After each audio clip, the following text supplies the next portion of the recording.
الرحمن الرحیم۔ السلام علیکم ورحمۃ اللہ وبرکاتہ۔ میں آصف الرحمن علوی آپ کی خدمت میں حاضر ہوں۔ کیوں نہ آج بات ان سیاستدانوں کی ہو جائے جو اپنی اوقات سے زیادہ، قد سے بڑی اور وقت سے پہلے بات کرتے ہیں۔ فہرست تو طویل ہے، پر فی الحال چیدہ چیدہ بیوقوف اور وقت کی فرعونوں کی بات کر لیتے ہیں، جس میں سب سے پہلے میں شاہزن بگٹی کا ذکر کرتا ہوں۔ لمبی لمبی زلفیں، چہرے پر سجی داڑھی، بڑی بڑی غٹ والی مونچھیں، بہادروں کا قبیلہ، اتنے بہادر کہ ہر وقت اپنے ساتھ گارڈز لے کر گھومنا، اسلحے کی نمائش کرنا، اپنے سے کمزور کو کمتر سمجھنا، یہاں تک کہ اپنے ہی لوگوں کو کمتر سمجھنا۔ کچھ دن پہلے کسی نجی ٹی وی چینل پر موصوف کا انٹرویو دیکھا۔ آواز سننے کے بعد کہیں سے بھی اپنے بڑوں کی طرح وزیدار پروقار بگٹی نہیں لگا۔ بہرحال بگٹی تو ہے۔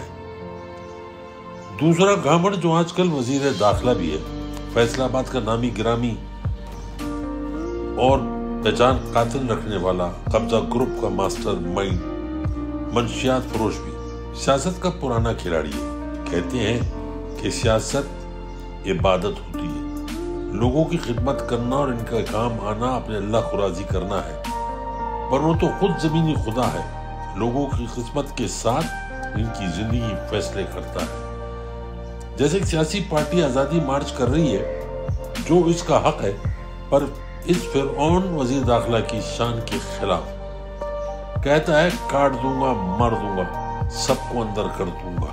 کہتا ہے دیکھتا ہوں کیسے اپنے گھروں سے یہ لوگ نکلتے ہیں، بھول رہا ہے اس لمحے اگر اللہ تعالیٰ اس کا سانس کھینچ لے تو اللہ تو کیا، نواز شریف کو بھی کیا منہ دکھائے گا۔ اور یہ بات اس کی سمجھ سے باہر ہے۔ لوگ گھروں سے باہر بھی نکلے، لانگ مارچ کو کامیاب بھی کیا، دنیا کی ہر رکاوٹ کو گراتے اسلام آباد کی طرف بڑھے اور پہنچے۔ پھر وہی قد سے بڑی، اوقات سے زیادہ اور وقت سے پہلے بات کر کے پھر اپنا کالا منہ مزید کالا کرایا۔ اب بات کر لیتے ہیں اس ایمان اور دین فروش کی جس کا تعلق ایک دینی، سیاسی اور دہشت گرد تنظیم سے ہے۔ لاڑکانہ سے ہے، نام راشد محمود سومرو، ولد علامہ ڈاکٹر خالد محمود سومرو۔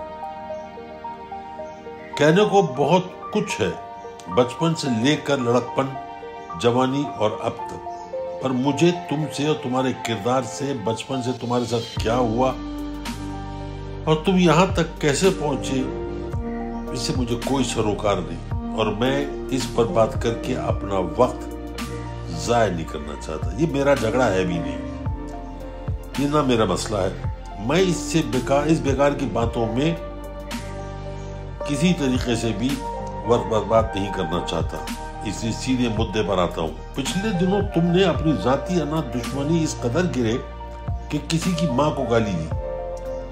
کس کی ماں یہ میٹر نہیں کرتی، پر ہاں ماں کو گالی دی۔ کہتے ہیں ماں سانجی ہوتی ہے، اور تم نے اس سانجی ماں کو گالی دی۔ وہ میری بھی ماں تھی، بلکہ پوری قوم کی ماں تھی، پر میں تمہاری ماں کو گالی نہیں دوں گا، اس کے لیے تم خود کافی ہو، اور وہ تم نے اپنے کردار اور گفتار سے بخوبی انجام دیا۔ تم نے ایک دلیر اور بہادر، جس سے تم اور تمہارا منافق لیڈر، تمہارے سارے اپوزیشن کے بیوقوف، جو سب میرے اس بہادر قائد سے خوف زدہ ہیں، جی ہاں بالکل صحیح سمجھے، عمران خان کا ہی ذکر ہو رہا ہے، جس نے تم سب کا سکون اجاڑا ہوا ہے، دن کا چین، راتوں کی نیند حرام کی ہوئی ہے۔ تم لوگوں سے کچھ نہ بن پایا تو خان کی والدہ ماجدہ کے شان میں گستاخی کر بیٹھے اور اناب شناب بک بیٹھے۔ تو میں اور میری قوم ایک بات سوچنے پر مجبور ہو گئے، یہ جو اپنے آپ کو دین کا محافظ کہتا ہے اور سیاسی کارکن کہتا ہے، کیسے کسی کی ماں کو گالی دے سکتا ہے؟ تو اندازہ ہوا، بچے کی پرورش اور پہلی درسگاہ تو ماں کی گود ہوتی ہے۔ بس پھر کیا تھا، غصہ نہیں رہا، بلکہ افسوس اور تمہارے ساتھ ہمدردی ہوئی۔ ایک شخص اپنی ماں کو خود گالی دے رہا ہے۔ پھر سوچا کسی گلی کے نکڑ یا چوک پر بھونکنے والے کتے کے ساتھ یا اس پر بھونکا تو نہیں جا سکتا، اس لیے بھونکتے رہو اور خوب بھونکو۔ اب میں ذکر ایک خاتون کا کرتا ہوں، اس کے بارے میں بات کرتا چلوں، جو اپنے آپ کو سیاستدان کہلاتی، جو سیاستدان ہے تو نہیں پر اپنے آپ کو سیاستدان کہلاتی ضرور ہے، تعلیم یافتہ بھی نہیں پر پڑھی لکھی کہلانے کا شوق ہے، نو دولتی ہے پر اپنے آپ کو جدی پوچھتی رئیس کہلانا پسند کرتی ہے، خاندانی بھی نہیں پر اپنے آپ کو خاندانی کہلانے کی ضد کرتی ہے۔ جی ہاں، میں مریم صفدر کی بات کر رہا ہوں۔ کچھ دن پہلے ایک پریس کانفرنس میں گھٹیا حرکت کی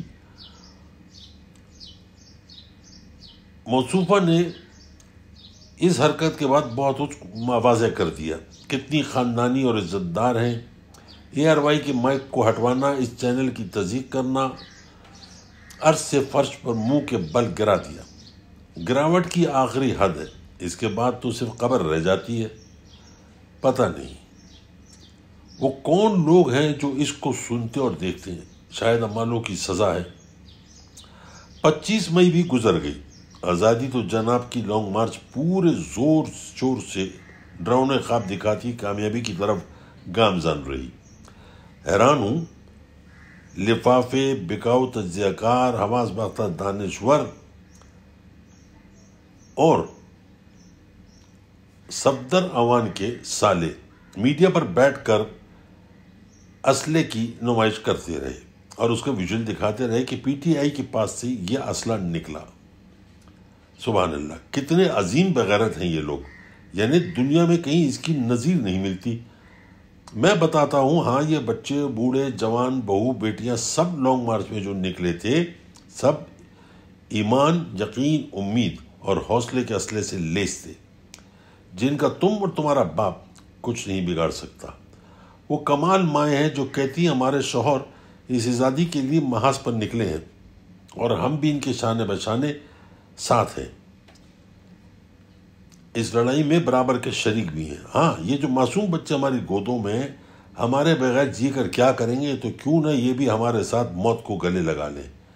بغیر تو ان کو ڈراؤ گے، ان کو خوفزدہ کرو گے، جو سروں پہ کفن باندھے موت کو اپنے ساتھ لے کر نکلتے ہیں کہ کہیں موت اپنا رستہ نہ بھٹک جائے۔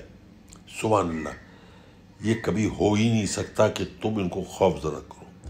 یاد رکھو، یہ اپنے قائد عمران خان کے ساتھ اپنی کشتیاں جلا کر نکلیں۔ قوم کے لیے بجلی جاتی ہے پر اندھیرا تمہاری زندگیوں میں ہے، قوم پیاسی ہے اور پانی کے لیے ترس رہی ہے پر کربلا تمہارے لیے ہے۔ اس قوم کو اس آزمائش پر اپنے قائد کے ساتھ کھڑی دیکھو اور تم لوگ اپنے ظلم، جبر اور گناہ کے ساتھ تنہا کھڑے ہو۔ بس ایک فرق محسوس کر لو، تمہارے آگے کھائی اور پیچھے عمران خان ہے۔ اس آزادی کے لشکر میں آگے آزادی اور پیچھے موت ہے، بس یہی ایمان کا فرق ہے جو بہت ہے۔ پاکستان زندہ باد، پاک فوج زندہ باد، کل، آج اور کل بھی۔ پاکستان کا وزیر اعظم عمران خان زندہ باد۔